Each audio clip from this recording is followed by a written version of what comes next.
ये प्रश्न रेलवे के सेक्शन कंट्रोलर एग्जाम में पूछा गया है, जिसका अभी हाल ही में आंसर किया आया है।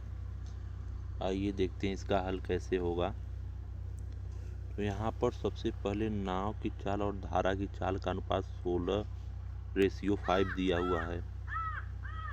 तो हम निकाल लेंगे नाव धारा के साथ में चाल और धारा के विपरीत दिशा में चाल का अनुपात। तो 16 और 5 ऐड हो जाएगा, तो ये धारा के, और 16 में से 5 घट जाएगा। अब ये आ गया धारा की दिशा में चाल और धारा की विपरीत दिशा में चाल का अनुपात आ गया।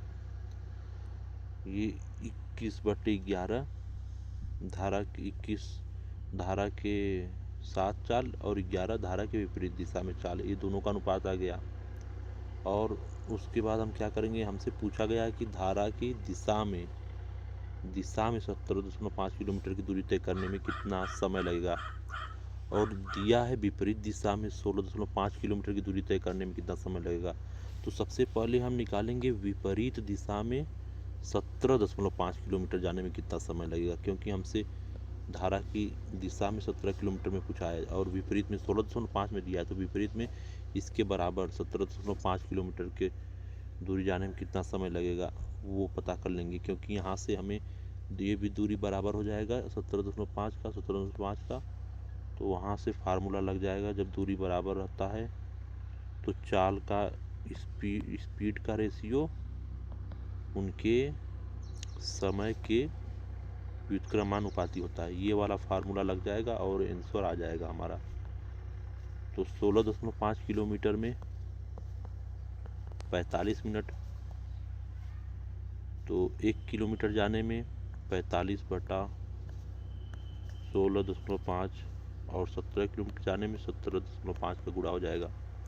तो इतना समय लगेगा, पूरा टोटल टाइम इतना लग जाएगा। ये हमारा निकलेगा विपरीत दिशा में समय। अब यहाँ से इसको हम काट देंगे, ये 5 से कटेगा 9 बार, 5 3 15, 5 3 15, फिर 3 से कटेगा 3 बार, 11 बार। तो ये आ गया 3 × 175/11 मिनट। इतना लगेगा 17.5 किलोमीटर विपरीत दिशा में जाने में समय। अब यहाँ पर धारा की दिशा में यहाँ पर निकला हुआ 21/11 बराबर हो जाएगा, समय का रेशियो उल्टा हो जाएगा,